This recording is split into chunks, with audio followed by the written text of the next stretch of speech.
Welcome to another episode of Den Excelsior. This is the live weekly podcast discussing the latest Marvel happenings across media. But even if it's not from the House of Ideas, if it's big and related to superheroes, it's on our radars. This episode is being recorded on the evening of Friday, March 26, 2021. My name is Dennis, and with me is my distinguished nerd panel. First up, he's responsible for at least half of the 1 million hashtag restore the Snyderverse tweets. It's Frank. Whoa, Frank, I think you're muted right now. I said, hey, yo. Yeah. You did it. You're gonna get all the Snyderverse back. Yeah, I can't wait. I can't wait to see Batman impregnate Lois. That's gonna be the best thing I've ever seen in my life. Are we canceled? Oh man. No, that's not our fault. That's but I did forget. No, I did tell my wife about that part. Yeah. Anyways, welcome back. And let's see. We got another one to tee up for us here. We got our youngster watching every Marvel show on his phone. It's Ricky. Ayo. Oh, you like my tone when I said that? It's like, I know, you sound Ricky. mean. It's Ricky. I want to see the Snyder Oh, well, he cut out. cut on the Quibi exclusive Snyder cut. Are you recording? Are you recording this on your phone right now? Or... Maybe. Quibi exclusive with like Jack Black playing. It would work though. I mean, it's already formatted for that ratio, right? Has that not died yet? Oh, Quibi died. No, it's yeah. Okay. Didn't HBO Max buy Quibi? I don't remember. I thought so. Yeah, but if we put enough pressure on them, we can get it just like Sonic the Hedgehog. Nice. Well, before we get fully nerdy here, we do have one more guest with us today, and we've had this person on the old the We Have Spoken show. I don't mean to call it old. There's just no Mandalorian to talk about right now. So what do we do? But yeah, as far as Marvel and DC fandom goes, like I think I've learned a whole lot just by playing cards with this human being. So welcome, Kelly. Hey. Is that a fair assessment? Thanks. Absolutely. It's you can learn a lot from trading cards and trading card games and stuff. So everything I know about John Walker comes from card games. I would say 90% of what I know from John Walker. Yeah. What were John Walker's card stats? Card game. What was his ability? I think you're asking 3-drop maybe. Yeah. He was U.S. agent. Yeah, I was gonna say, didn't they have a 7-drop too? Yeah, I was gonna say, isn't there more than one? I feel like there's more than one. In any case, thanks for joining us, Kelly. I know it was you were there's some time constraints there that like you just barely got in here. I really appreciate it. I think we all really appreciate that you came to just hang out with us for a couple hours and just talk nerdy and you know, that's how we like to spend our Friday nights. But yeah, I think since this is a mostly Marvel Let's see show. if I got any John Walkers up in here. Nice. Since this is a mostly Marvel, Frank. No, not if you're playing with. Oh well, if you're playing with them, yes.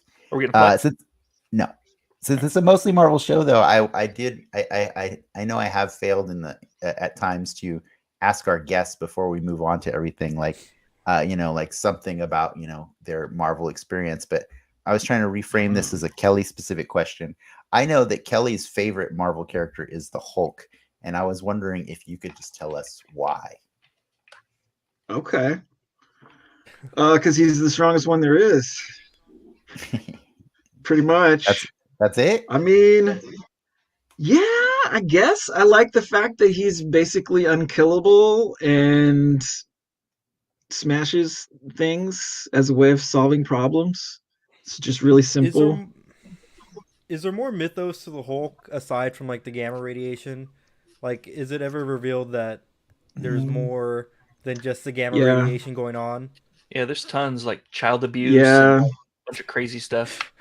Yeah, it That's gets crazy. It super gets Yeah, real. there's that part too, but then there's also like the cosmic, like, yeah, like the immortal Hulk and the Green Door. It's a deep rabbit hole, but I think that's a No. loaded question. I Ricky, grew 'cause, up like, watching the Lou Ferrigno show. So did I. Yeah, same So here. did I. Yeah, so I always liked him since then, because he was like the lovable,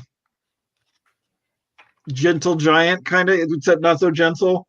Yeah, But by the way, he just that's wanted not to do fair. good and be left alone, and people It's just kept bugging him.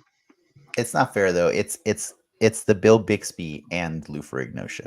Yeah, Yeah, I Bill think Bixby the- did a good that is job. correct. Yeah, I My think Hulk. think Eric Bana's my Hulk. So Oh no, Oh, no, man. no, no! This that's kid, where I.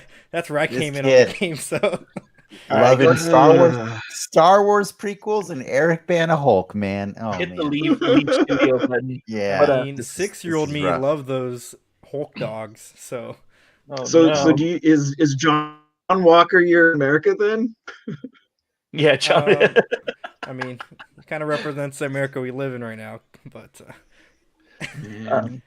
It's Yeah, fair. the old Hulk show. That's where I first saw Daredevil, and nobody believed me for the longest time because Oh. we would have to wait for Well- the show to come on TV, right? Well, because that wasn't from the show. That was from a special Yeah, the made-for-TV made for movie. TV movie. Yeah, they Yeah. made Wait, is two that of true? them, and yeah, and that Yeah. one was my favorite one because The he was Thor I one could- looks like I a could crazy read homeless without- man.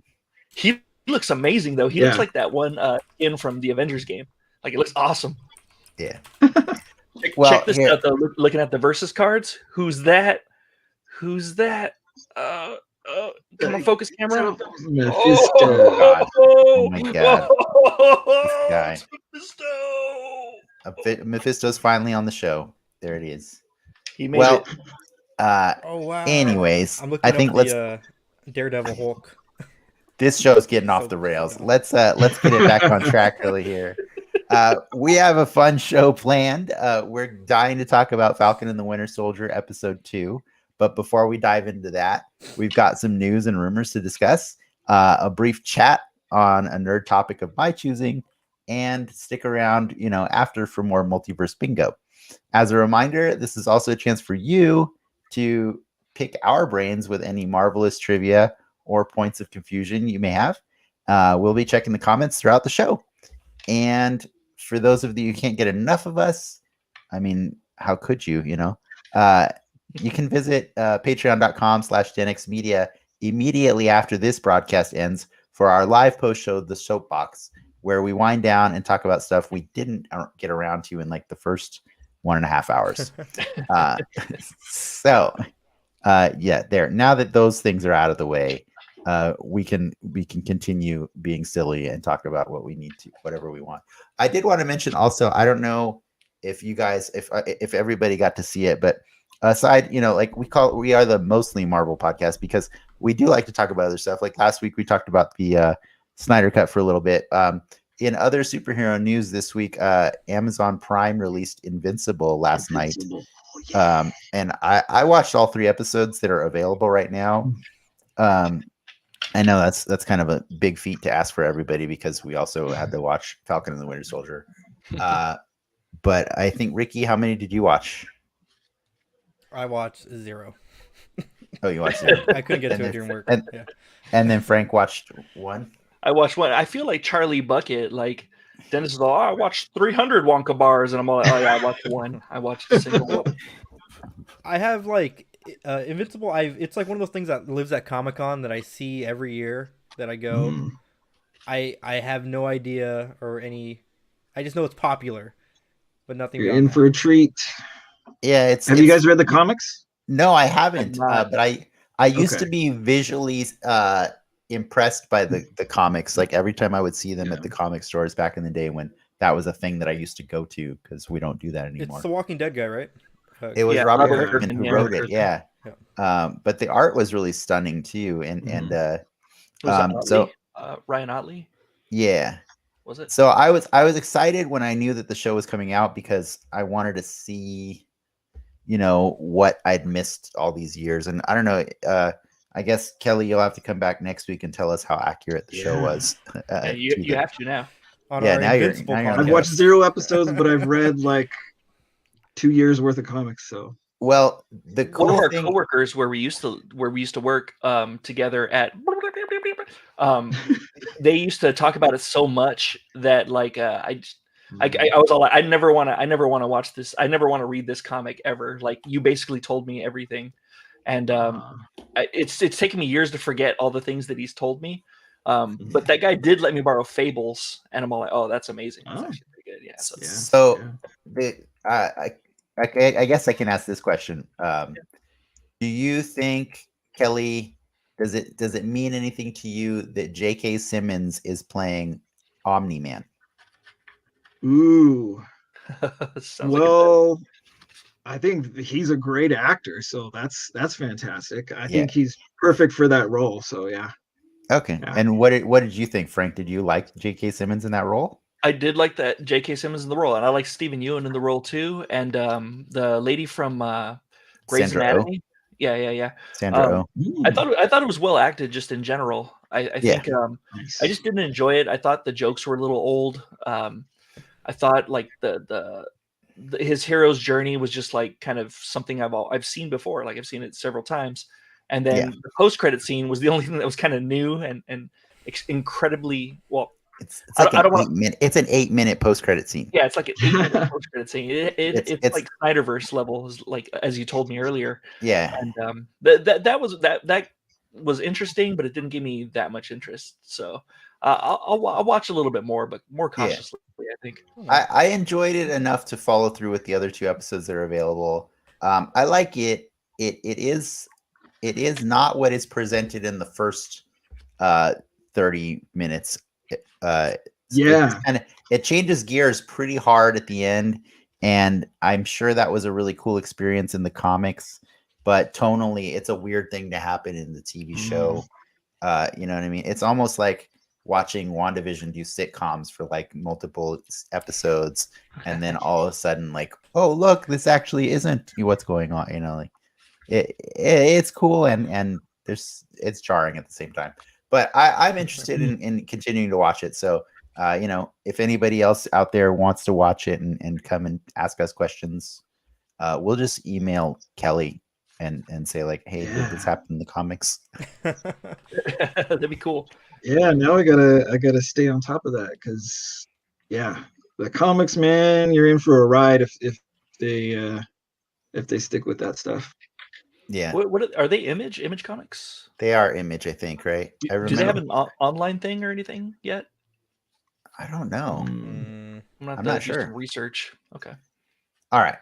Yeah, All right. the part about the hero's journey being very familiar. Yeah. Sorry. That changes. It gets tossed on its side. Okay. It like, feels like it's intentionally It- pretending to be standard, but it's not. Like I feel that from the 3 episodes. It's like, like he is Peter Parker becoming Spider-Man, and even though he doesn't have the same powers and whatnot, like that's his journey. And there's a bunch of like knockoff superheroes that he meets along the way. So you can see like, oh, that's the Punisher, or oh, this group is the Teen Titans, but slightly different. I think that's the part that feels a little stale to me, is that like we've seen that so many times, right? I think even as kids, like we saw that in the Tick, right? Like the Tick loved doing that, and then like they brought Amazon brought the Tick back. And like I thought their 2 seasons of the Tick were really great, live action, and it kind of bummed me out that they canceled it. But then they also have The Boys, and then The Boys redoes like the Justice League all over again too. So it's really weird that Amazon just keeps bringing all of the shows to its platform, and just every time they're like, here's this version of the Justice League that's not Justice League. You know what I mean? And so Sure, yeah. it feels Okay. repetitive that it's all on the same platform over and over and over again. And on top of that, me watching not the Justice League doesn't help very much either. So Yeah, but that's that's a different kind of recreation. canceled. I gotta write that on my hand. Canceled. Yeah. Canceled. No. Nice. 15 years ago, that was fresh. Yeah. All right. I love it. Kelly just called you out. So, yeah, You've been making that 100%. same joke for like 15 years, Frank. I've been saying Mephisto for 15 years too. That's true. You have. I right. get a nickel from Marvel every time I say No, I Mephisto. meant the comic. Yeah. Oh, yeah. No, that's I true. liked You're right. it better when you were being harsh Yeah. to Frank. Yeah, I like the harsh. It I was- like the harsh punishment. Yeah, it was funny. No, there's a lag. Sorry. Oh, okay. It was a sweet takedown. Okay. No, it's true. Uh, You're right. It probably is kind of stale because I was told, the basic plot, but I didn't know a lot of Yeah. elements and going into this viewing. Yeah, I will say there's a lot of great voice acting in that show.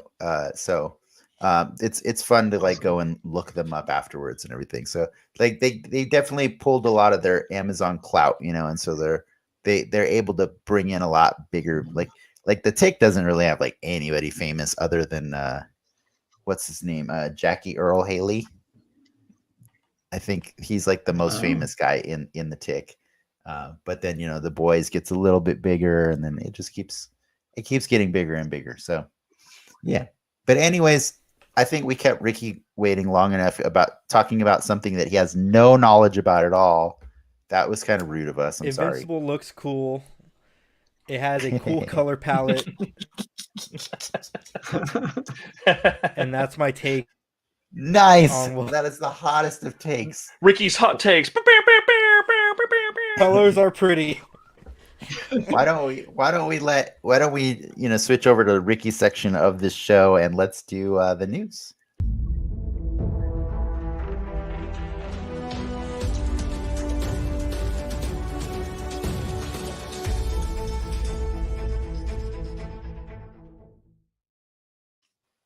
Okay, doke. Let's do the news. Probably the biggest piece of news this week. Black Widow. Black Widow's coming to Disney Plus. That is easily the biggest piece of Marvel news all week. I will not lie. They finally jumped. They pulled the trigger. I lost it. I lost it when I saw that news. Because man, we've been stuck at home for like a year now, guys. Like it's over a year. Over a year. And like all I wanted to do was go see my movies. You know what I mean? Like for me last year, the two movies I wanted to see most were Black Widow and Wonder Woman 84. So when Warner Brothers gave me 84 for Christmas at home, I was elated. I was just over the moon. And then ever since then, the clock has just been ticking for like, when are you going to do this, Marvel? I mean, it always felt like not a if, but a when, like.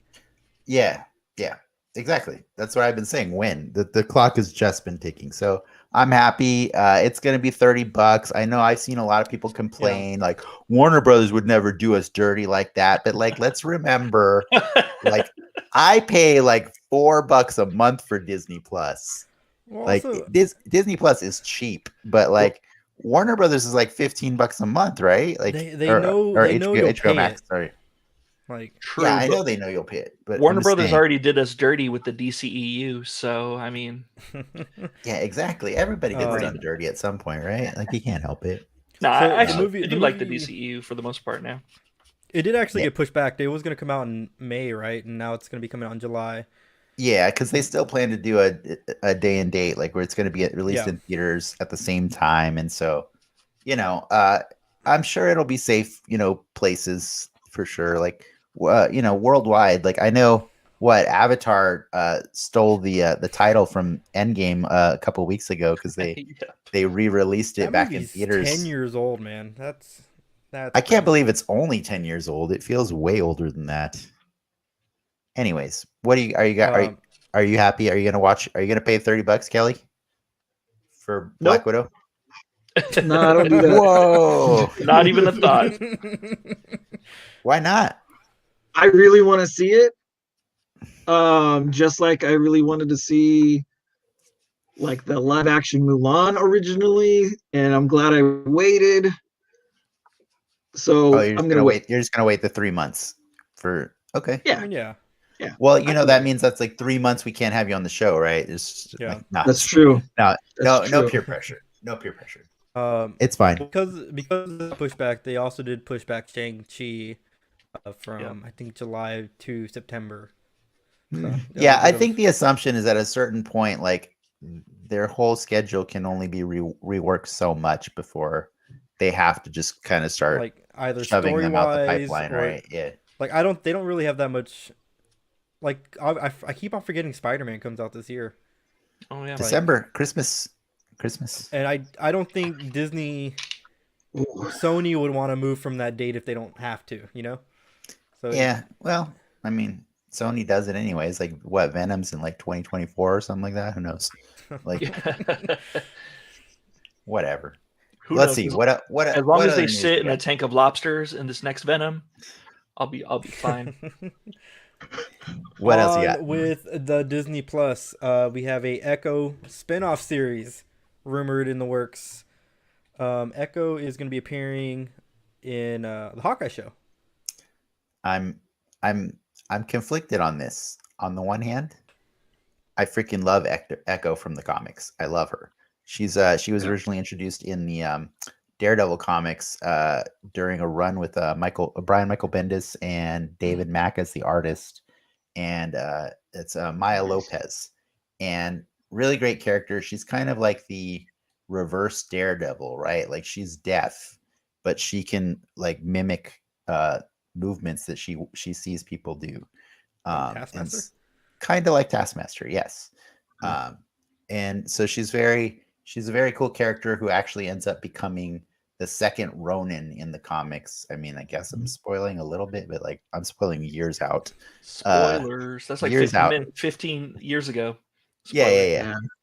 Well, I meant spoiling the show for people who watch it in 3 years from now when it's on TV. Screw those fair weather fans. We don't. But if Ricky just showed the picture of her, it's her iconic look is this like chalk handprint on her face. Can you bring it up again? And is it because she's Auric High? Is that what it is? She works for Saruman. Yes. Okay, perfect. But I think we got excited about the previews for Falcon and the Winter Soldier earlier this year because we saw a female character with a mask that had that handprint. And so I know our predictions were, I think Echo's going to be in the show.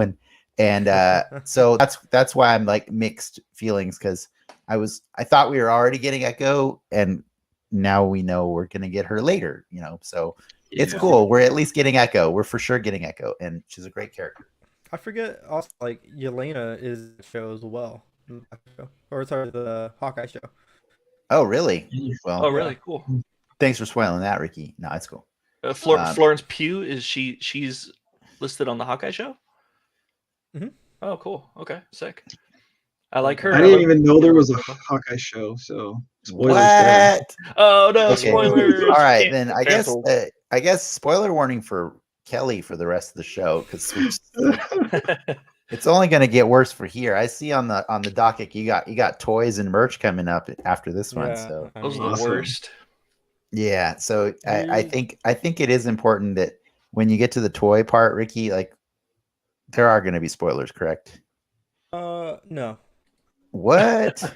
Yeah. What? That's really? A spoiler. That's a spoiler. I'm learning so much. Spoilers or no spoilers. You know the Marvel Legends that I showed you. Spoiling the news. What? Sorry. I'm Right, spoiling. let's move up to this next bit. So Marvel and Penguin Random House announced exclusive distribution deal for the comics. I don't know much about that, but I think Frank could speak a little bit more if that means anything. Them switching up their printing. Way to put him on the spot. Yeah, way to put me on the spot. The only thing that affects me, to be honest, is because I used to buy comics in bulk. I'd spend like maybe $90 to $100 a week on comics, and they'd give me one of those diamond boxes, which were fantastic. They were like super super sturdy and like really good for transporting comics, but like I would also use them to transport like CDs. They were like the perfect type for CDs and DVDs and stuff and other media. So like I'm gonna be missing those boxes, I think. So Penguin, if you're listening, you guys better step up your game with boxes because I'm gonna need something. I'm moving soon, so I need something. Yeah, I'm curious though. I don't know what it means for Diamond because Diamond has been the distributor, for DC and Marvel for as long as we've known. And I know DC dropped them back in like December or last year. Yeah, March, I thought. Or yeah, maybe it was launched. It's a blur, man. Last year's a blur. Yeah, last year doesn't count. That was the blip. Yeah, but they did drop them about a year ago or something like that. So if they're not distributing print comics for DC and Marvel, I don't know what they're doing. So, I mean, this is time for Image and Dark Horse to come back. It's their time. Maybe Dynamite, get Dynamite up there. Yes. Are we Wildstorm?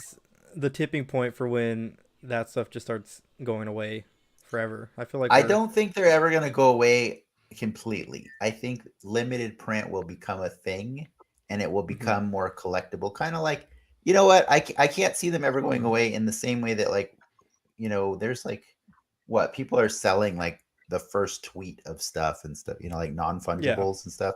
Like, I think in that sense, eventually, yeah, there will be digital versions of comics that have some sort of value. But I think as long as comics, as long as they keep making comics, they're going to keep like a bespoke limited run of just certain they'll do like a limited run of like 100 of some issue or something like that, right? And then just drive up the aftermarket value on them, and you know, but yeah, they're gonna be like the movie theater. They're just here to stay. They're never gonna close down. They're never gonna lose money. Well, no, but I'm saying I know you're being facetious, but like the movie theater experience is not going to go away. It's just going to have to change. It has to change based on the world that we live in now. So I think the movies will be more of a premium experience, you know, going forward. Like it's going to be something to like justify. Sure Marvel has that spreadsheet where, what's their subscription service called? Premiere, where it's like. Oh, you mean the comic books? Unlimited. Check out the comments real quick. We got a fan of Kelly.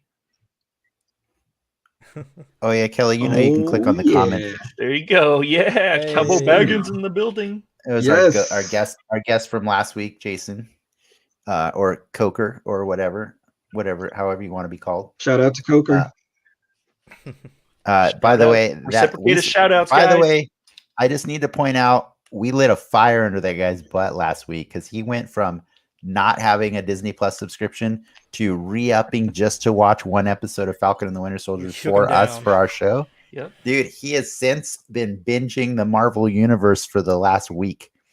Like, awesome. I broke his heart today because I asked him, what order are you watching them in? And he said, oh, I'm watching them in the order that they're in Disney Plus, is phase 1, phase 2, phase 3, blah, blah. And I'm like, you know that the Incredible Hulk and the Spider-Man movies aren't there, right? And he's like, I don't want to do this anymore. And that's when he lit the fire under him. Yes. As punishment. Yeah, as punishment. Yeah, that's fair. Ricky, I think we can move on. We don't have to keep talking about movie theaters right now. I did that. I know. From dying media. I know. It's just it's a bummer, man. We've been talking about like the death of comics for like 15 years now. Like I want to say like something about that. Like we're like, oh, it's gonna die. This is the last year I'm gonna buy comics, and then like it just keeps plugging along. Yes, I agree with Dennis. Like I'm sure like they already have the subscription thing in place, so like I'm sure once that reaches a certain number, the transition to a more limited release is just it's inevitable, you know. Yeah. I think they'll still find a way always to survive, but it's not going to be what it was. On to more news. So an update from last week's Marvel Legends. They're going to be doing an Infinity Saga wave. We have a bit more of an idea what it's going to be. So I don't know if you know any of these, Dennis, but it looks like there's going to be a Mark III armor from Iron Man 1. I heard about that. Yeah. A I already have a favorite, Mark III. Quicksilver from Age of Ultron. I think people have been assuming that for a while. Oh, thank goodness. That's what I've been clamoring for. A Bro Thor, but in his armor from Armored. Endgame. Okay, Yep. that's Yeah. literally what I've been clamoring for. And then something from Iron Man 3. I'm thinking it probably might be the Tony from the breakout scene, like the half armor. No, they'll just, you don't understand. Every 2 years they put out something from Iron Man 3, and it's literally just another armor that they just repaint and say like, "Hey, this was in the movie in the background, I promise." Like, dude, I have a whole chart, and I know exactly which ones are missing. I plan to one day have all 43 armors that were Nice. What about the existed other up till other that 40? point. House Party No, Protocol. we never got to see And then pictures blow of them up. those. Yeah. Yeah, I want House Party Protocol. Yes, and then I will just explode them in fireworks. Yes. That'd be amazing. No. And be like, I am the Mandarin, and then blow them up. So what I was surprised, Ricky, is like, sorry to blow up your Marvel Legends update earlier. They recently got leaked the Disney Plus wave of Marvel Legends. They did. Yeah, and so that's what I thought you were going to talk about, because we now know some spoilers for Falcon and the Winter Soldier. But we don't have to talk about those right now if you don't want to. I was gonna show the picture, but I realized even the pictures of some of the other toys were spoilery. So it's up to Kelly. I- Let's leave it up to Kelly. It's up to Kelly. Are you cool with the spoiler or what? What? I hate spoilers, but I would absolutely like to learn about what you guys gotta teach me. Okay, just show the picture and see if Kelly figures it out. Kelly's gonna flip out and I he's don't gonna have find them. you. Oh, You're you gonna didn't make me even get 'em. have them. I didn't even get them. Oh, you don't even have the pictures. Oh man. Okay, all right. Well, how about this? Let me. I have a clever way of spoiling this for you. So Marvel Legends, when they release, they come out as a full set of figures. I actually have a set of figures right here behind me. It's the House of X-Men wave. So they kind of theme them usually somehow. The figures for the new Disney Plus is what they're calling it, wave, is they're making figures from all three of the shows that are coming out almost back to back, right? So WandaVision, Falcon and Winter Soldier, and then Loki. So there's figures from all of... No, because Hawkeye is way later in the year. Yeah. Loki was supposed to actually come out immediately after Falcon and Winter Soldier ends, but they pushed it. They pushed... No. The order got switched a year ago because but I meant Loki was supposed to come out when in the new schedule. In the new schedule, Loki got pushed a few weeks ago to June instead of May. It was going to be May. But I think they're still going to release the figures because I don't think it's a spoiler that Loki is in the Loki show. Wait, what? So of the figures, there's going to be always something that you build, like a Build-A-Figure. If you collect them all, you build something. Yeah, I've seen so here are the figures that are in the wave. Yep, and this one makes Scarlet Witch. Figure. No, it's not. Stop listening. They all have Mephisto heads that you can change. That's pretty cool. The figures are Scarlet Witch and Vision from the last show, obviously. In their new looks, so the White Vision and the new Scarlet Witch, who is officially called Scarlet Witch now in the Marvel universe for the first time in the MCU. From Loki, obviously there's Loki, and then from Falcon and the Winter Soldier, you have I think 4 characters. You have U.S. Agent, which is a tiny spoiler because that means at some point in the show he's going to change his name to U.S. Agent when he marries Agent Carter. He takes her first. Again, just don't listen to Frank. Baron Zemo, officially called Baron Zemo. So another spoiler: he will eventually somehow get that name. Yep, he can't have kids, and that's why he's Baron. Actually, Winter Soldier, spoiler: he's in the show. And the fourth figure is Captain America. Cool. Which would suggest that would be Sam. Yeah. Yes. Yeah. And the Build-A-Figure is Yeah, I was gonna And say, the were you Bill- trying to trick Kelly? Well, What- no, what I kind just of wanted spoiler I is wanted- that? I wanted to ease him into this. Okay, It's I an wasn't old sure. man I was gonna be Steve like Rogers, Steve Rogers is coming back or something. Oh, No, but the Build-A-Figure for the Wave is his wings. So they will be Cool. a giant wingspan for him and stuff. So, but they are red, Nice. white, and blue and everything. So it's cool.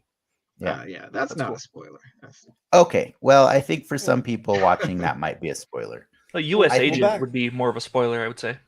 That's fair. That's Back to kind Back of to the stuff whole... that you have.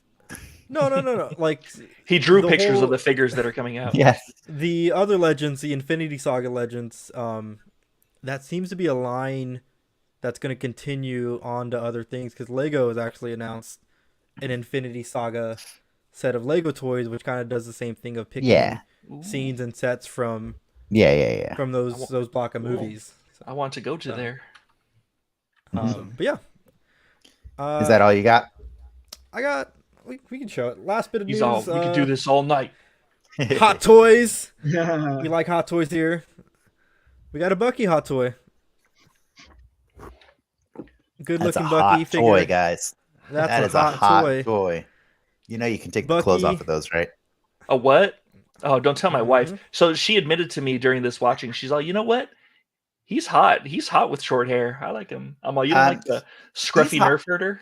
He's hot. I think Anthony Good looking Mackie dude. is too. Yeah. So like I don't. Oh, I that's think not I think cool. there's He a needs lot the of green eye candy. lightsaber, though. She doesn't like the short hair The green or the long hair. lightsaber. Sorry, she doesn't like the long hair. I mean, She says that it looks like me, but I'm all like, no, you're just looking at me with. Ricky, did you just You're sneak in a drunk. picture of Black Widow that you meant to show us earlier? no, I did show it earlier. Oh, did I you? showed it Okay, earlier. I Yeah. might have missed. I missed it. My bad. My bad. That's the new poster. I like the Wakanda arm. That thing's sick. Yeah, that's a cool arm. Totally. That will yeah. run you about $450.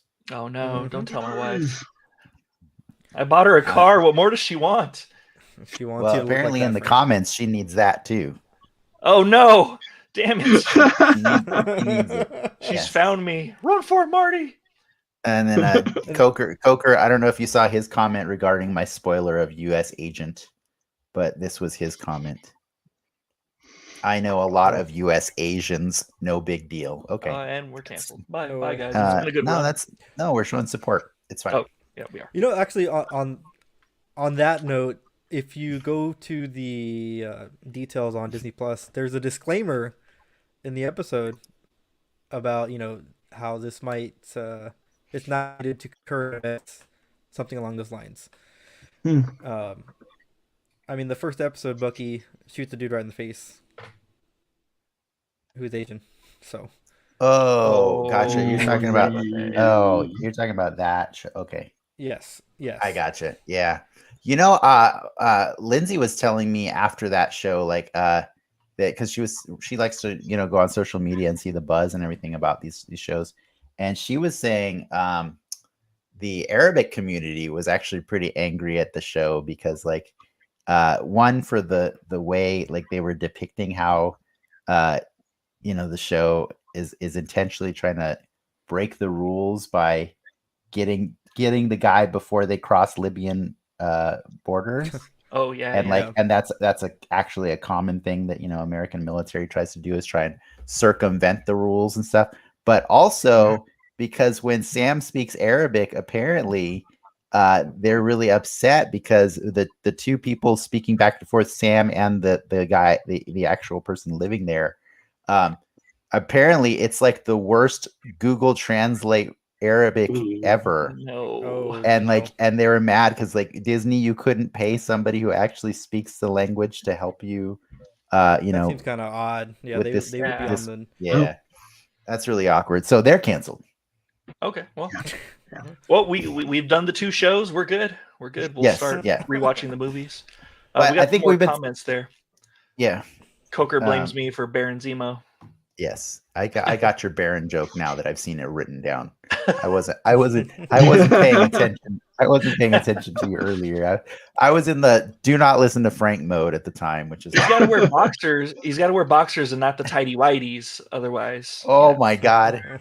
You know what? I want to talk about Falcon and Winter Soldier, but I think let's move on to our question of the day really quick before Oh yeah. before we go there, because I think it's going to help lead into things, and I promise we are going to talk about Falcon and Winter Soldier very soon. Ricky, those we will- Legos are we will do sick, by the way. Like I'm looking them up right That's now. what I'm saying, yeah. Holy This smokes! guy looking up Legos. So I think the question of the day, Ricky, you want to bring it up for me because I don't have it in front of me, but Yeah. there it is. I got to thinking about, like how we always have as nerds these fun arguments about what things break our brains and what things we're willing to accept. And I just kind of wanted to know for like the three of you guys, like, where is your line when it comes to suspension of disbelief in a story? And does it vary from story to story, or like how does this work for you just on a personal level? It doesn't have to be an argument, like I just want to know. You want to go first, Kelly? Let's go. Let the guest go first, Ricky. All right. Sure, Yes, sure. Do I go first? Do you go first? No. Kelly goes first. Kylo. Poe Dameron. Poe Dameron, yeah. My line in the sand is where you can see the invisible hand of the writer. Like, you shouldn't have to come out of the story and think that somebody wrote this. So, contrived scenes, things that don't make sense with what the character would do. That's where I kind of it just takes me out. You have an example. But What's your worst example? What's your one that comes to mind? I don't have a worst example, but like at the end of Endgame, where like all the female superheroes are there and getting behind Carol and saying we're all with you, like that felt contrived. Like I was like, oh, like they put this moment in the movie, not like all these superheroes are there organically. So that's an example of something that takes you out. Gotcha. All right, Ricky, you can go now if you want. I mean, you're kicking him off the show already? Yeah. I'm tired of him watching our shows on the phone. Bye. I tried to pinpoint like where my line in the sand is, and I couldn't really. I think it's a show by show or movie by movie basis. I would agree with that is your assessment. But it seems at least for me, it's like I can take one jump in logic, but when you make two leaps of logic, that's when it starts getting a little fuzzy for me. I'm trying to think of an example off the top of my head. I have one because I think it's what inspired this question in my head a week or earlier in the week when we were talking about Falcon being Captain America eventually. Okay. And Ricky was pointing out that like, it kind of seems silly that like he would be carrying the shield while flying. And I was like, oh my God, really? This is the same universe that Bruce Banner changes into the Hulk in daily. And we don't bother to question how that works. You know what I mean? We just accept that his bones do that every time. But Ricky's line was to be fair, we don't know how he's gonna hold the shield when he flies. In the comics, to be fair, he has it on his arm and he flies, which is kind of stupid.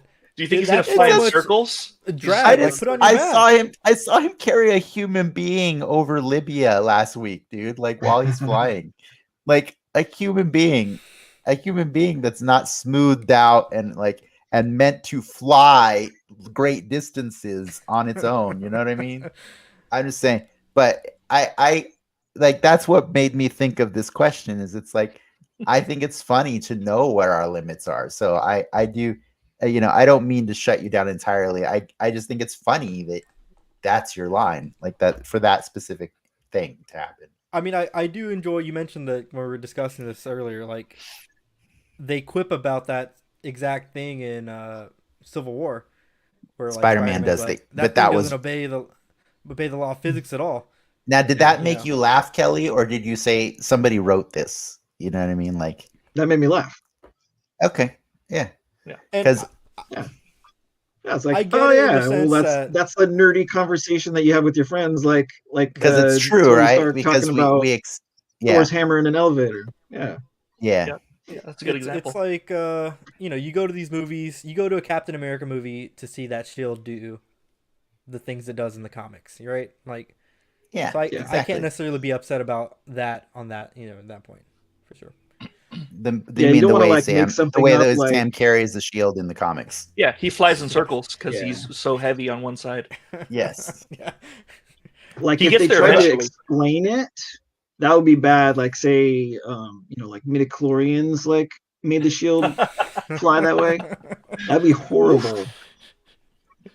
If Kelly's on fire. He's just gonna That's a roast thing all right of us now. tonight. I know. You're He's next, roasting Dennis. all of us. I'm next. You got to watch what you say. All right, Frank. What's your take on this? Because I want to hear it. I want to know. I think I go director by director or filmmaker or team by team. Like, so if Sam Raimi is at the helm, I'm expecting some level of cheesiness, so I can suspend like a little more disbelief for him. If it's like a Francis Ford Coppola movie or David Lynch, then I'm less likely to suspend. I can't even talk. I can't. Well, what if it's a filmmaker you don't know? If it's a filmmaker I don't know, I just kind of I feel out the movie. Like if it's a filmmaker I don't know and they're making a movie called like Willy's Wonderland in particular, like I'm not expecting it's not going to be the next Taxi Driver. It's not going to be the next Chinatown or something like that. I'm expecting like violence and kind of a fun romp. I like this take from Lindsay from Sea Cow Soda. Mine is that Beta Ray Bill just happens to be an alien that looks like a horse and also has an Earth aquatic animal plus human male name. Maybe on his planet. Noted. Yeah. On his planet, I agree with means that. like cool dude with the hammer. Yeah. Every time I see Beta Ray Bill, suspension of disbelief is I mean, I take that as like the Superman. It's not a S. It means hope. It means hope. Oh, yeah. Man. Yes. Like, that goes back to what Kelly was saying about the suspension of like a writer wrote it. Mm-hmm. But what were you finished? Were you finished saying what you're saying? Sorry, I interrupted you with Lindsay. Oh yeah, no. If I'm gonna watch so if I were to watch a movie called Willy's Wonderland and I got like this gripping tale of human trafficking or something like that was told from the story of a narrator who's a victim of human trafficking or something, and it's like a serious thing, I'm all like, wow, why the fuck did they name it Willy's Wonderland then? Like that'll kind of like mess up my disbelief there. But upon second viewing, I'll know what to expect. Willy's Wonderland about human trafficking. I think mine is weird. I think mine is a little more complicated in that, like, I expect that everything's written. I do, but I do understand that there's a certain level where it's also directed, right? And like the director takes interpretations based on the writings, right? And so sometimes the director ends up putting something to screen that contradicts what was written or what is established through the story, right? And I think those are actually the parts that break me more than anything else. So for example, I love to go to this one. Prometheus. Prometheus does a great job of establishing that they have picked the Earth's greatest scientists to go out on this mission that's going to change human history or human lives forever. They're going to go explore this alien planet and learn possibly the origins of humanity, right? And so they pick these awesome scientists. It's been set up in the story, in the narrative of the story. But then as soon as they land on this planet, they look at their readings of like, it's oxygen, and just take their masks off a second. And from that moment on, for the rest of that movie, these scientists that are not just any scientists, they're supposed to be the best scientists ever, continue to do things that are unscientific.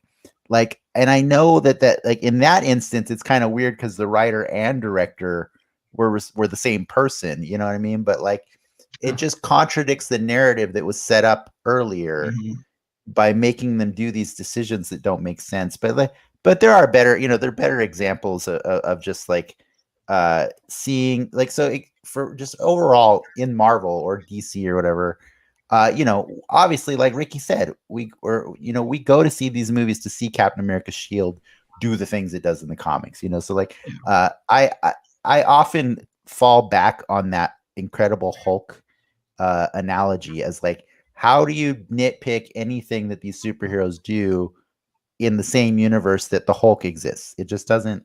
Like, what are you doing? You know what I mean? Like, the Hulk just does not make sense from all aspects. The Hulk, but at least for me, the Hulk doesn't break it. But like once we started getting magic in the MCU, that's where it's like, why?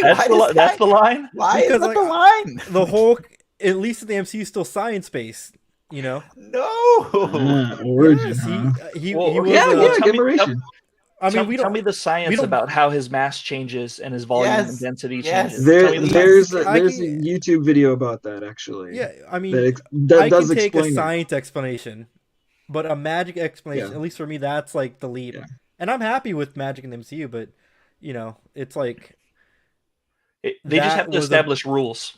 Yeah, right? That was a bigger hurdle. They have to establish rules. Yeah, but so what I think it always breaks me, or most of the time breaks me, is when I see people behaving in the Marvel universe like that aren't the super powered people, behaving in ways that are just like, that's how you behave in this universe? Like for example, we called out Jimmy and Darcy a lot, like in WandaVision, because we're like, so you guys just know like everything about these human beings? Like that's weird, like that's strange. I do have examples also specific to the show that we just watched last night too. So maybe it would be better to just go into that since we burned like 50 minutes of our show just not talking about it. But yeah, it for me, I recognize that there is a hypocrisy to how I consume and what breaks me out of reality or breaks me out of the disbelief, or the suspension of disbelief. Sorry. But yeah, I think it is a funny thing about fandom in general, right? Is what we are willing to accept and what we're not willing to accept. And I think that's usually like a conversation that has to be established. We have to establish our own rules for that, right? Before we have that conversation. We've argued about the mouse from Endgame. The mouse, yeah. You mean the savior of Endgame? Yes. Yeah, sure. Yes. The worst part of Endgame, yes. All right. I think why don't we just continue? Yeah, let's continue. Yeah, but what was the example in this show that you saw? Well, let's move. Let's do the intro for the show, and then we'll do that right now. We'll go.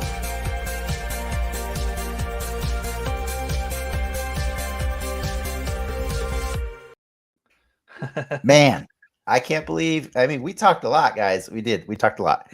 And we've waited long enough, so let's actually put that spotlight on Falcon and the Winter Soldier, episode 2. Fair warning at this point. Okay, spoilers. If you made it this far without being spoiled, that's impressive. This is Coker's comment, by the way. Yeah. If a small flying robot uses a laser to cut the door off a plane at altitude, stuff is going to be getting sucked out of the plane. You would think just air would go in there, not necessarily that was what broke him. But yeah, no, I mean, so as far for me, for this episode of Falcon and the Winter Soldier was titled "The Star-Spangled Man," and appropriately, it's the one where we finally officially meet the new Captain America. And Sam and Bucky, while on a mission, also meet him, while they're trying to learn more about the Flag Smashers. And for me, honestly, I really did love this episode, except for that section of the episode. When they were actually there in Munich, Germany, there were things that just did not, I had to make logical leaps. Like from beginning of that scene or that section of the show to the end. Because like for Munich, when they're in the, when Sam jumps out of the plane, and obviously we know how he's taken care of. And then for some reason, there's no parachutes on that plane. Or no, the guy says, we're at 200 feet, parachute won't work, whatever. Okay. Yeah. So then, Frank, how did you put it? Like he Georgia the jungle out of the plane? Yeah, he Georgia the jungle. Like, what was his plan there? Was he going to land on his arm? I know that the MCU has had trouble in the past of properly representing power scale. But I felt like Bucky really got like a weird presentation in that Germany sequence, because like I don't know, that was just a weird choice to just jump out of a plane and like land and stuff. But that's not even the part that really broke my brain entirely. It was the part where I saw a CG Bucky like chasing the two trucks and like just really awkwardly run past the first truck, jump into the second truck, whip the door open, and he's standing there looking in through the truck while there's another truck sitting behind him. And it apparently, like, even though the two trucks are in a caravan together, there's no communication. I know it's established later that, you know, that the bad guys, if you want to call them that, are there, and like there's no hostage, you know, but like, what was the director or writer thinking in that moment other than like, it's going to look really cool when we kick him out of this truck and he hits the windshield of that other truck? And it just, it felt so weird. That's like, what was supposed to happen. And then even weirder later, a few minutes later, when Captain America gets kicked off of the truck and lands on somebody else's car windshield.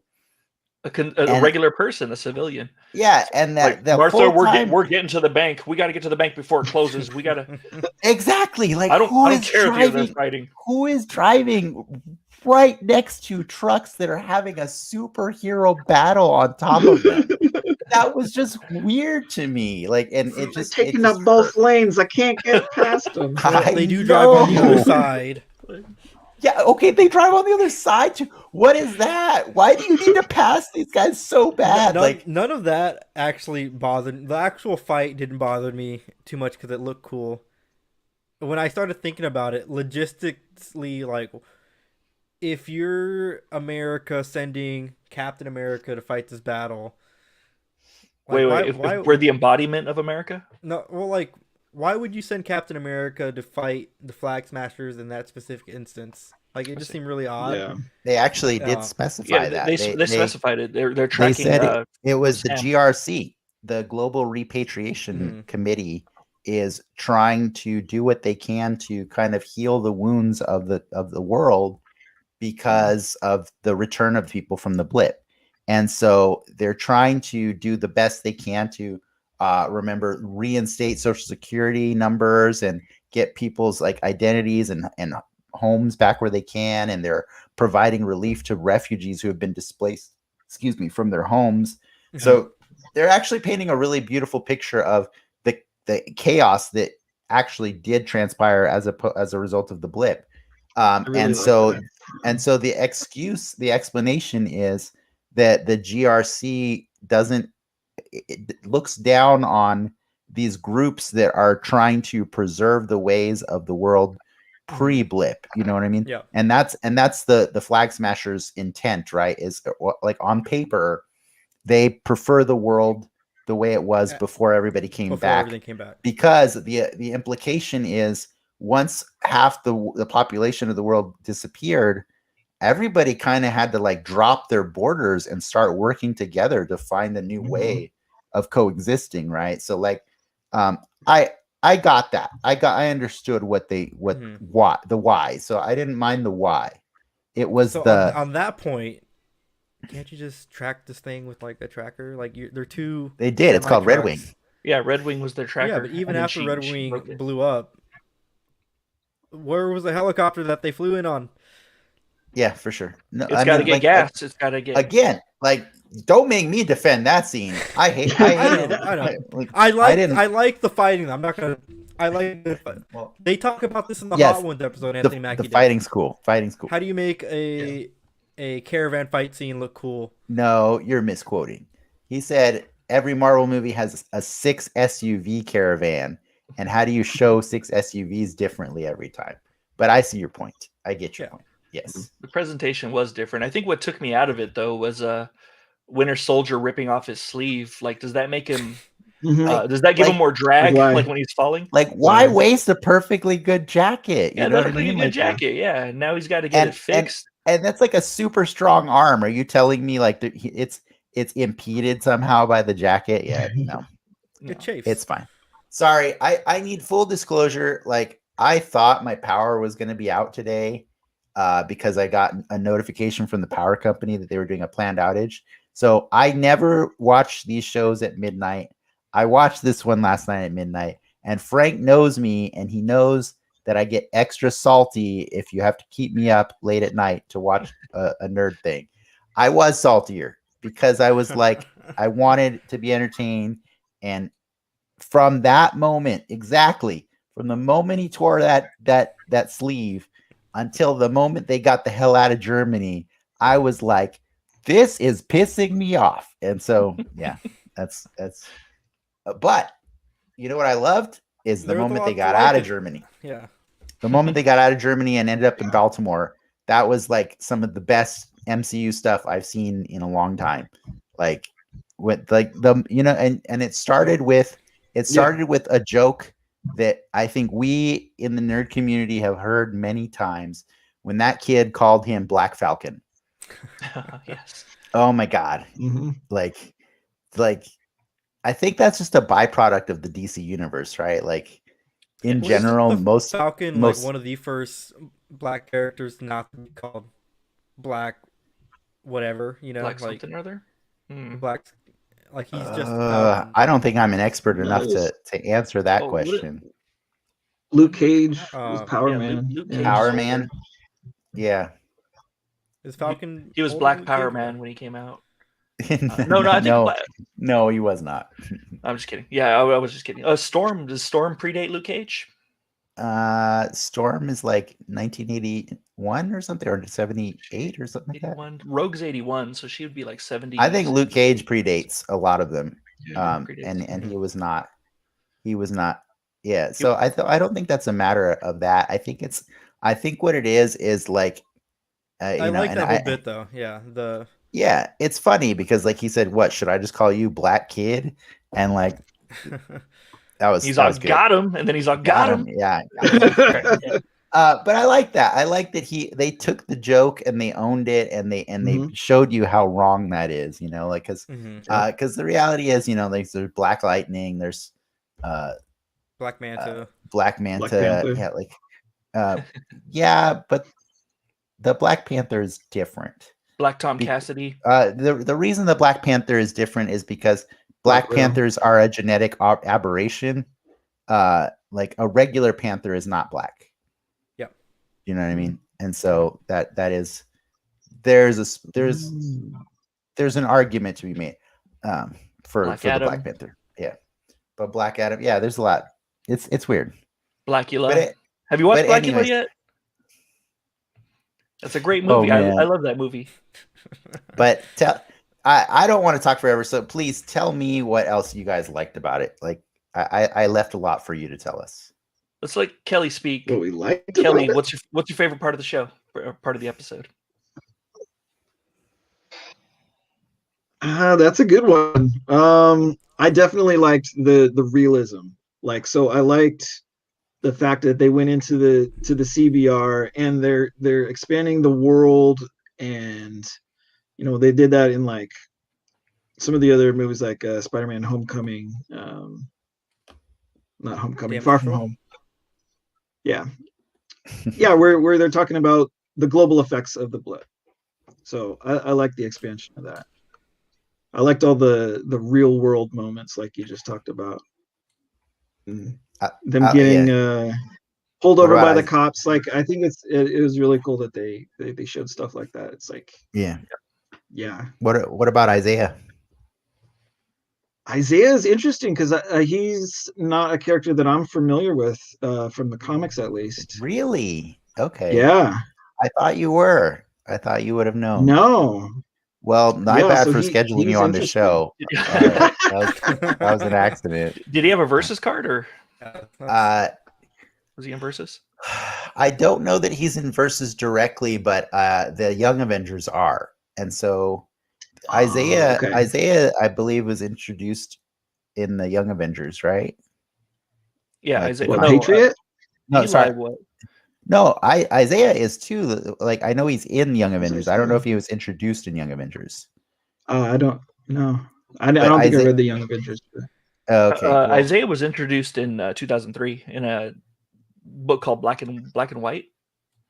Okay, the Young Avengers isn't much later, or than that. Actually, I'm trying to think. I'm gonna have to phone a friend, and that friend is Google. okay, cool. But anyways, Patriot in the Young Avengers is the grandson of Isaiah, and that's where I learned who Nice. Isaiah was. Okay, yeah, 2005 is Young Avengers. Okay, so 2 years later was when they Okay. tied that. They tied that Yeah, I thread knew together. Patriot, but Okay, so and that was Okay. interesting, by the way, because like there was a kid there hanging out with Mhm. Isaiah, and I was like, they didn't linger on it. They weren't like wink, wink. You know who this is? He's just a background character in that scene.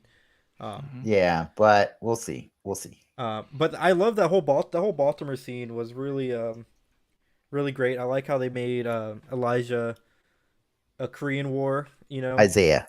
Elijah was? How they made Isaiah a He looks so Korean War young. veteran. You know, Yeah. that's a war I think a lot of people forget about, and it slots into the timeline nicely and how they set it up because he's pre Captain America in the comics, right? Yeah, but I like how they did it in this with like, I mean, they still said his experience was a lot worse than Steve's, obviously, but they didn't necessarily say that he was the guinea pig before Steve, right? Like he in this These are reattempts. Yeah. They could have been trying. Yeah. I mean, and we know that like even John Walker mentioned that historically that's trying to do super soldier serums doesn't go so well, right? So as a reminder, in the MCU, the Hulk is the result of trying to recreate the super soldier serum. So same with Ultimate Universe. Yeah, Coker kind of touches on the comic, but they're they're easing in the issues of race in this show. And I think that's cool. It's a tough thing to talk about, especially in your superhero show. Yeah, and it's nice to see them bring that reality to the character. I think the timing is really cool. I was talking about this with Lindsay earlier today, and if you look back at the first 10 or 11 years of the Marvel cinematic universe, they didn't really touch heavily on a lot of heavy themes. Like they were mostly like, here's superheroes and let's fight, and then the Black Panther eventually did make it a little like, ooh, wait a second. Killmonger had some really good points there that we've been overlooking. But then they're like, don't worry about Killmonger. It's Thanos, and so but I think even with Black Panther, there were themes in Iron Man. They touched on like poverty and war, and they touched on. I'm not saying they're not. No, they were huge. They were huge in Iron Man 1. Definitely, Iron Man 1 and Iron Man 3 had the same themes. I just feel like there's so much of a spectacle to Iron Man that it was hard to like really like focus like the whole narrative on that kind of thing, everything was followed, like you think you mentioned it before. It's like followed with a quip, Yeah, exactly. That's Black Panther though too. Black Panther. I agree. I know. I think I'm conceding to you that like I'm saying I think everything before this last year has been kind of shallow, and what I'm saying is whether it's we know it's not necessarily because of the past year that we've experienced, but it just so happens to be a coincidence. An uncomfortable scene back with another uncomfortable scene. Sure. So you can't just like escape out with a joke, and they did. Yeah, right. Exactly. But also like I think if you look at it even just from like the perspective of WandaVision and this, and who knows what Loki's gonna do, right? Like these are all coming to us after one hell of a year, man. Like you know what I mean? Like and so it's really fun to have this kind of commentary on these heavy issues happening right now. And maybe that's the new direction of phase 4, you know what I mean? Like it's just it's just make you think a little bit more about the world, because we know what they experienced, right? They had a blip, and so their life sucks, but it's pretty interesting to see that even with the blip, the real crappiness of the real world is still bleeding into their lives. And so that is cool. I do appreciate both scenes. I thought both scenes were really, really good, really well done, and they didn't undercut anything with like a Ralph Boner or something like that. And that's leaps and bounds ahead of like a lot of what Marvel does. But I thought having both scenes back to back seemed a little contrived to me. Seemed a little like the way Kelly was talking about kind of took me out of it a little bit. But the fact that the scenes were so good and well acted, like we're just like, okay, I can forgive this one contrivance. Yeah. Carl, but man, he's great. Isaiah reminded me of a friend of mine's. He reminded me of a friend of mine's dad growing up. Like he was like he worked on a train, so he would always yell. He always had a big voice, and he was like the kind of I'll break my foot off in your ass kind of like dad. And but when he got quiet, that's when he knew like my friend was gonna get an ass beaten. And I see my friend get like belt whooped, and like I'm just sitting there like just kind of like sipping my soda like on the couch, and then my friend's all like, I can't go with you now, something like that. But that's what Isaiah reminded me of. It was great.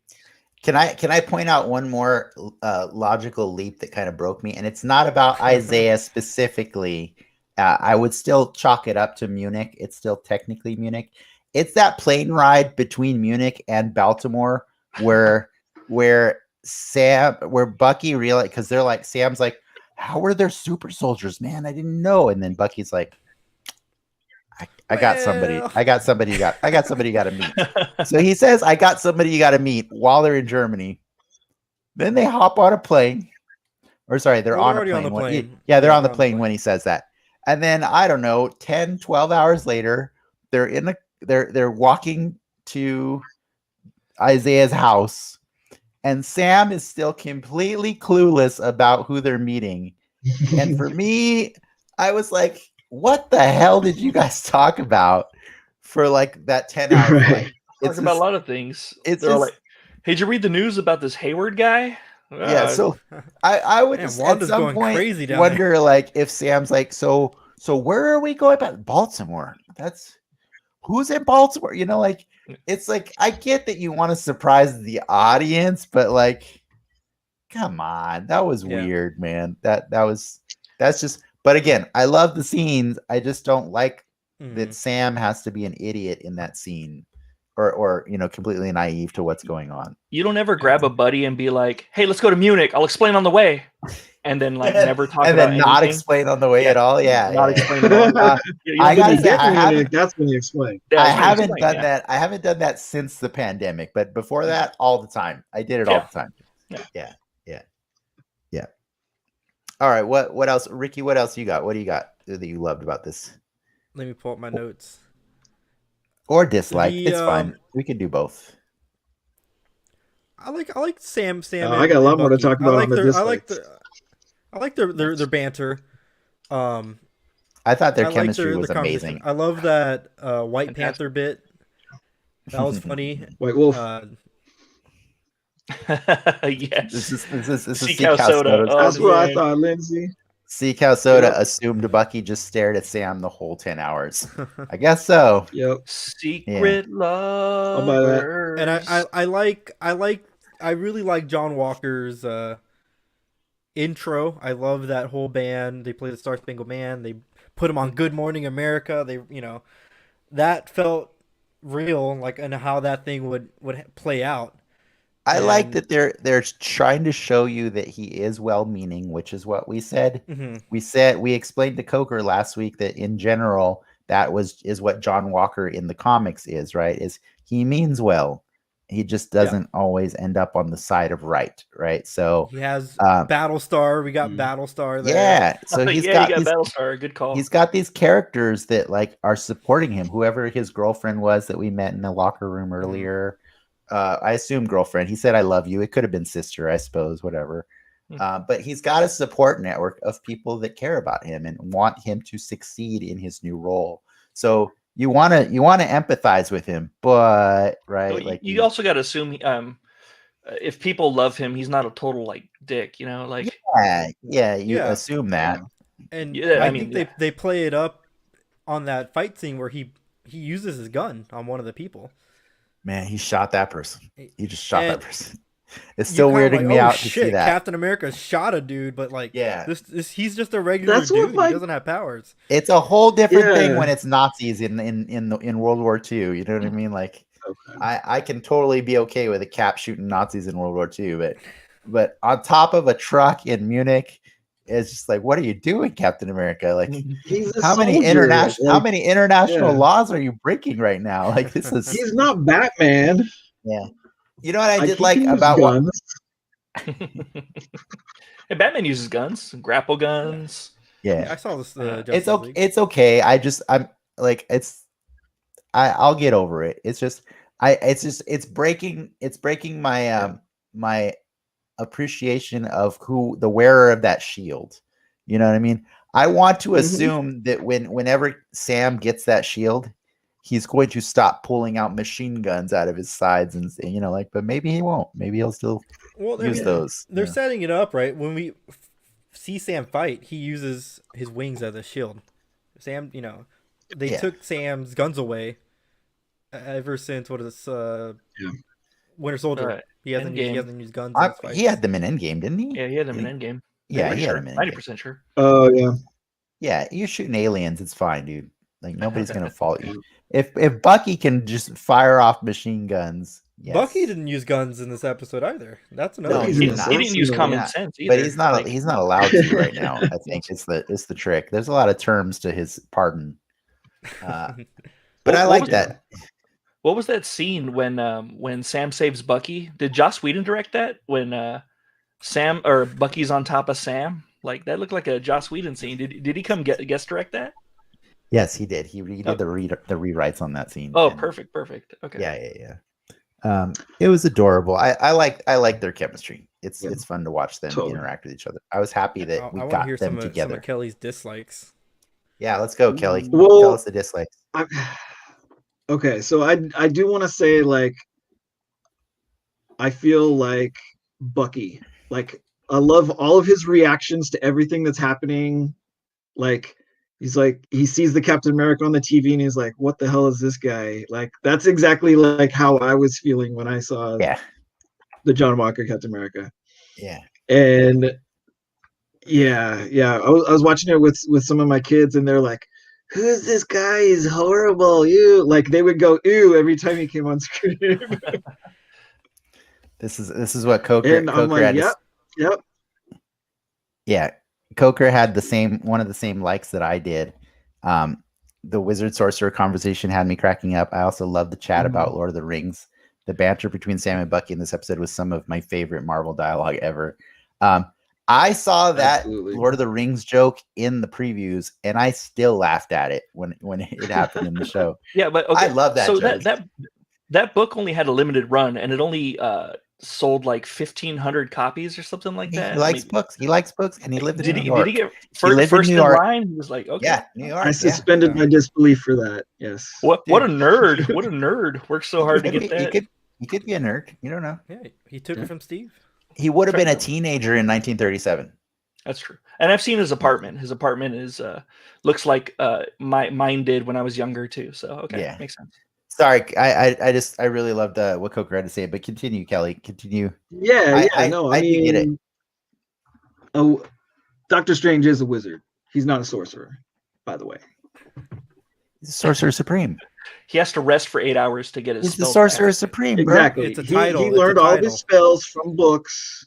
He didn't get this from his bloodline, so he is a wizard. So you're going by D&D rules right now. Anyway, those are the only rules. Is Mickey Mouse a wizard? Yes, Mickey Mouse. The only rules that matter. I don't know, because he uses a wand. Technically, really anyone could use a wand, right?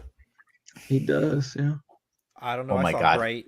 Oh my god! You guys. People can use a wand. Yeah. How long you guys think? I see him learning anything from books. How long you guys think this show is?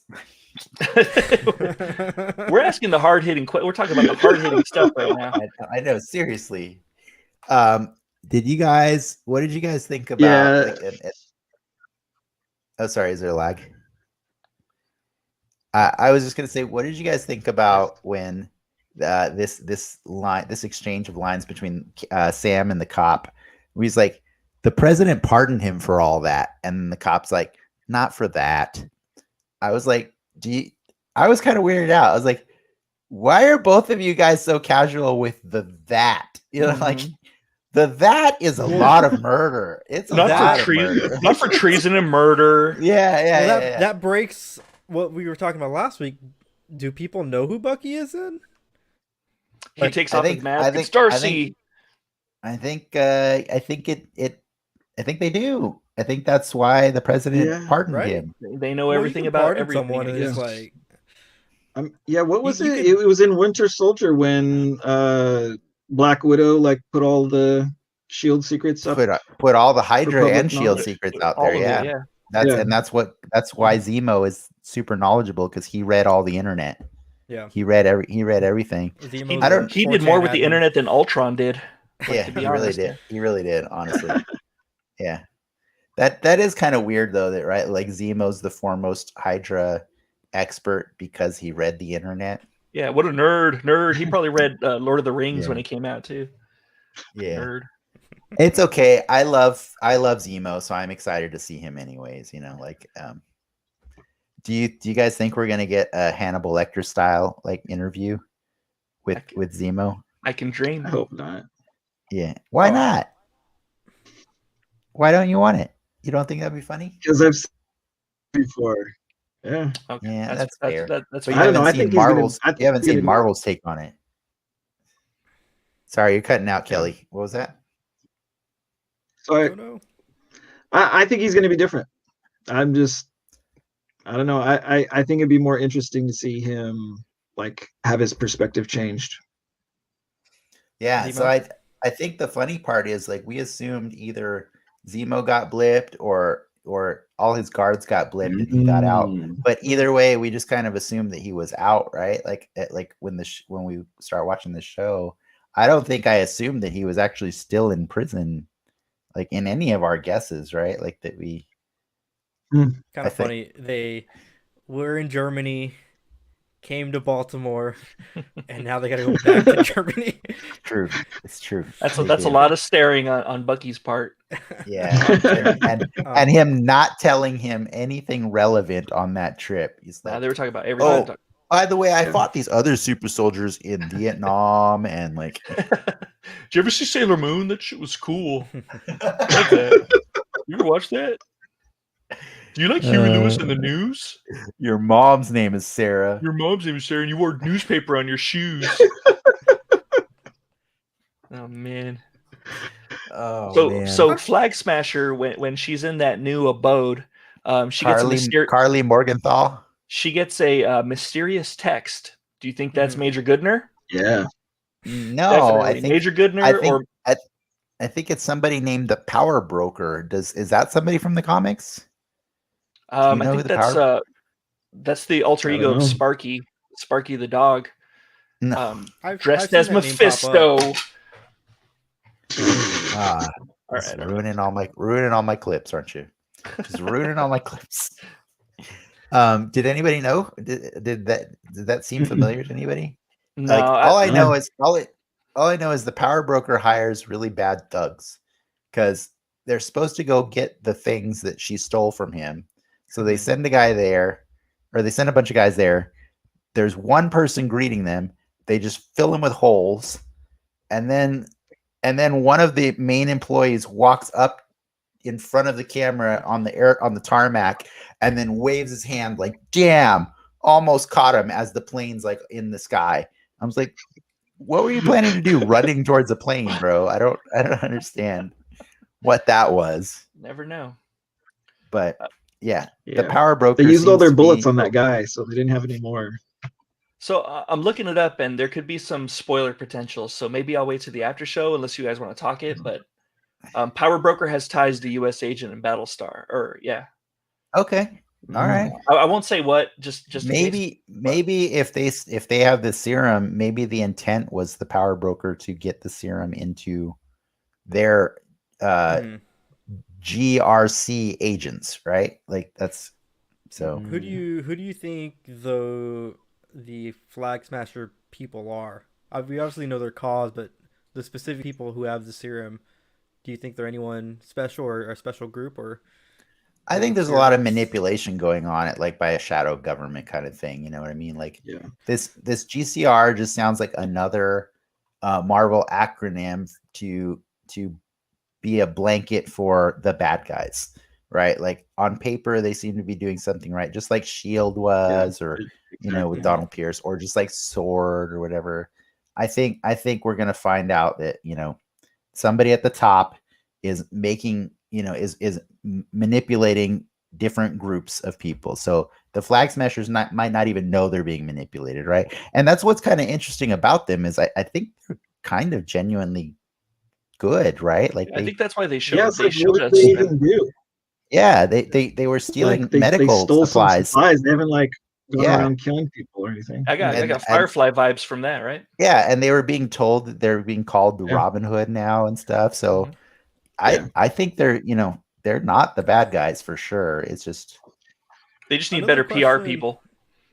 That was question I actually have one of is- my suspension of disbeliefs too. Is like, why are they even going after these guys? Like, Yeah, just well, because yeah, they were strong? I mean, like, I think maybe it's not yeah, an international Like, like. I mean, to be clear, we learned that Hydra was going and visiting Isaiah in prison for years to go and Ooh. steal his blood or test, you know, like do whatever. like what is So- Falcon's personal beef with this issue rather than save the day? You know, like Mhm. what? I think it's a Is it's a distraction that he can do something about. I think he's got a lot of problems at home, and I Mhm. think his newest problem is that U.S. agent has made him question the decision he made, right? And so I think that's why he was in such a rush to go do this mission, because he doesn't It's want like to face the proving that he's reality. better. He doesn't want to face the reality of the decisions and the problems that are at home. And I Mhm. think that's why. And so I think it's as simple as that. I think it's that easy. Like That's good. he's got a lot of crap on his plate, and he Yeah. would rather not deal with those things at this time, you know? Too Makes strong. sense. What do you guys think about John Walker? Like he seems like a well-meaning hero, a nice guy, corn-fed, Midwest, whatever. And then like towards the end, like he was kind of weird. He was acting kind of weird by the Mhm. police I don't station. think He was, it was weird though. I think it was He was That a wasn't little- weird? He was a little Bucky weird. and Sam were being a dick Stay the hell to out of him, my like, way. Yeah. Yeah, stay the Yeah. hell out of my way and Yeah. turn the sirens, playing with the sirens like he just owns like he Like, owns the yeah. place. Like, no, he's a little weird. and because the last scene he was all join us, and now You he's all guys, like, get remember? the hell out of my way. Yeah. yeah, but Yeah. it's In, not like the Sam and Jessica Bucky were being Jones- welcoming. Oh, Jessica Jones. Yeah, Jessica Are you Jones talking- had that one guy that popped pills and Nuke, That- right? had like Oh, who was Yeah, super human. It was Nuke, Seacow I think. Seacow in the Soda. comics. Seacow Soda, that comment's gonna bite you in the ass later. I'm just letting you know. Uh-oh. Kinky. What was it? Was that the Wizard or no, that wasn't Jessica No, Jones. What no, was it? the guy that was like With the lighter.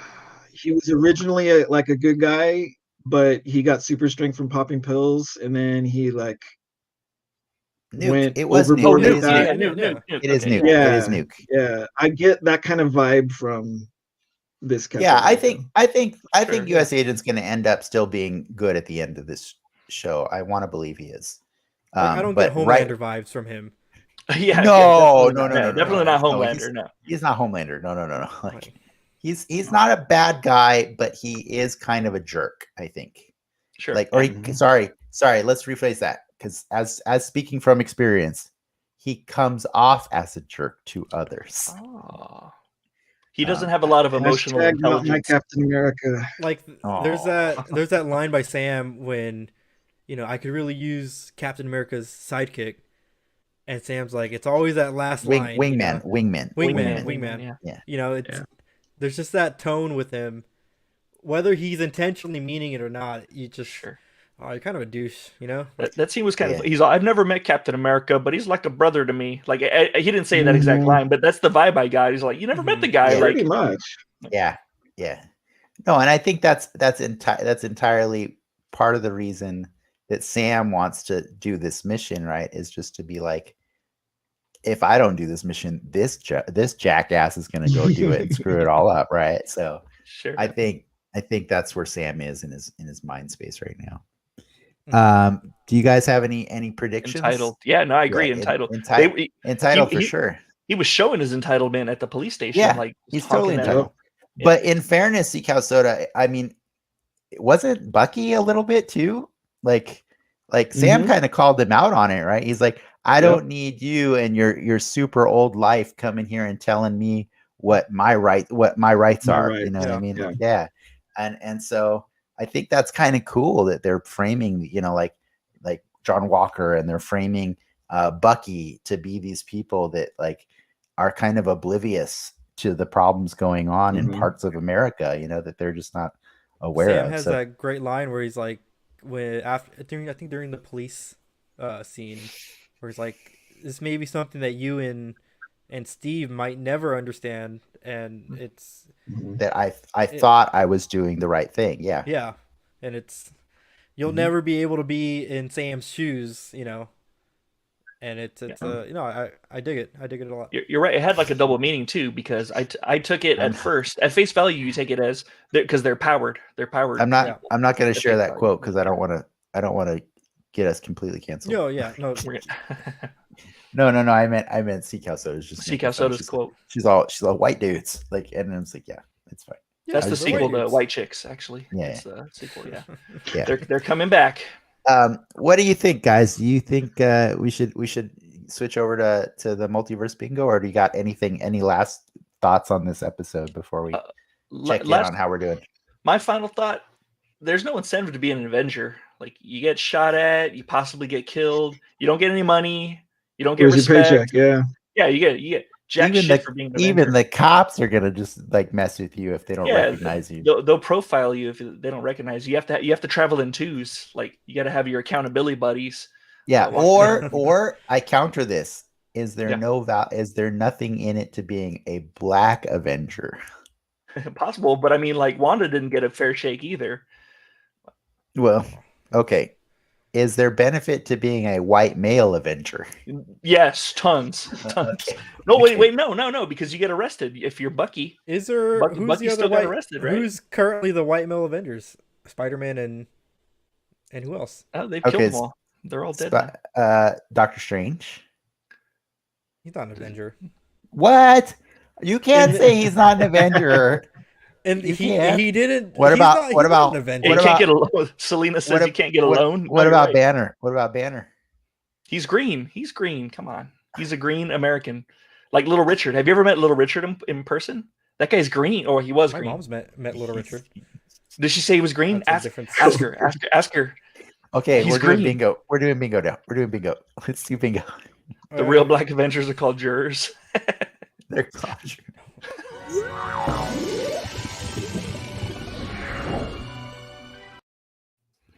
All right, so Kelly, I think I tried to prep you for this. I don't know if you got a chance to review everything, but we predicted things and people that we hope to see in this season of Falcon and the Winter Soldier, and we filled out our bingo cards. And for every new square that we get, we are going to be contributing $10. I think did we all agree on $10? Well, I said $10 a square. I don't. Okay. I don't want to throw you guys under the bus. So we all said $10 to our charity of choice. So each of us has a different charity we're playing for. And just so you're not left out, we did actually do a guest card so that you can join in the fun, and whatever charity you have, we at Den X Media will contribute to tonight. So you give it a second to think about what charity you'd like us to donate to, and then we'll look at yours. And just to be clear, for your card, we'll just do a donation for however many squares are filled out, because it's not necessarily going to be a new one every week or something like that. Your card's unlikely to win at this point. Yes. Yeah, your card. We kind of sabotaged that card a little bit before we thought back on, like, man, this would be really cool to donate to our guest charities of choices. Oops. I guess we were just trying to fill in with all the things that we wanted to make sure we didn't leave anything, we didn't want to leave anything out. But as you can see, I kind of tried to mark them separately this time around. So the black font is stuff from last week that appeared. So the new font, I got 2 this week. I got Isaiah Bradley and I got Lamar Hoskins Battlestar. I just kind of thought maybe if we were having a U.S. agent, that we might have U.S. agent's sidekick. And man, I did not expect that to show up so fast. But that guy made a point of you knowing he's Lamar Hoskins, and I really like that Falcon. I really like that Falcon called him out on that, and he's like, "Man, when you jump out of a helicopter in nothing more than a tactical suit, you owe me a little bit more than Lamar Hoskins." I love that line so much. Now, so Battlestar is more of a bad guy than U.S. Agent, right? Or is it just a sidekick thing? He was the guy. So to make U.S. Agent look good, Battlestar would go and arrange like crimes to happen. He's the fixer. Yeah, he was the fixer. Yeah, so that U.S. Agent would look good and stop the crimes. Did U.S. Agent know that he was doing this, or was it? I think it was premeditated. Yeah. Okay. Oh man, that's awkward. Always making. Well, I got two. What about what? Let's look at Frank's. How's Frank's doing? Womp womp. Let's see. Who'd Frank get? So I did pick my charity. It's going to be in light of what's it called? In light of the Snyder Cut, I took the American Foundation for Suicide Prevention. Oh yeah, sorry. I did United Cerebral Palsy. My bad. Oh yeah. So we should say it. Yeah. Yeah, but we're going to donate ours at the end of the season since ours is an ongoing game. You know what I mean? Yeah. So I only got one square. It looks like I got Helmet Zemo. Oh, and you threw me a bone there. So I threw you a bone. I marked in red, which is considered arguable. Like we could fight these, or these could change squares. He could get recasted. I gave you. Yeah, he could. I gave you Patriot Elijah because in my heart, I want to believe that kid, who, by the way, the subtitles labeled as boy. I was hoping to cheat with subtitles because I always watch the subtitles and sometimes they reveal things that you're not supposed to get, but they labeled him as boy, and I'm like, come on, man, give me a name.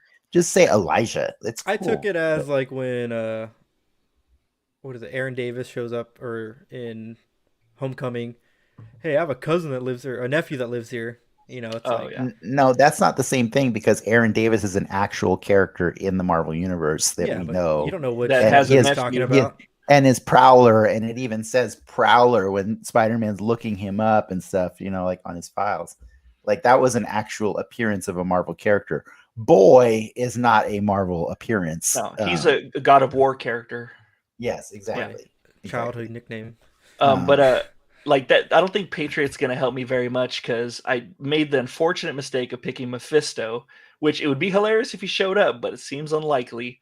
And I'm getting robbed out of Maya Lopez Echo because she's coming up later. So you're definitely getting robbed out of Maya Lopez. I think that was confirmed this week for sure. Yep. And then you went straight to guess. You didn't go to Ricky's. Do the Ricky card. I got Ricky. Your card went crazy. You went from 0 last week. 0. I think before Kelly's like, you predicted Zemo's going to show up. We had some gimmies in here. We sucked last season at the WandaVision bingo. We just went so far down a rabbit hole of like crazy predictions that we never had a chance of any of us winning, really. Like it looked like we could have, but so we decided to this time around load us with like just a handful of gimmies, but we'd made sure they are not in a line, so you can't, So yes, Helmet Zemo and Sharon Carter were the gimmies for Ricky. And Sharon didn't get shown this episode, but she did get mentioned by name. And so I appreciated that because it's like, how crazy. This show's naming somebody and then maybe next week she'll actually show up. Just like in WandaVision where they name dropped Ultron twice and then he showed up. He showed up. Never mind. Yes. Yeah. So yeah, but you got Isaiah, you got Helmet, you got Sharon Carter, and you got Lamar Hoskins. So cool. And we also got the gift. What's your charity, Ricky? Oh, Big Brother, Big Sisters of San Diego County. Oh, you picked San Diego specifically. Okay, cool. Yeah. Just want to make sure.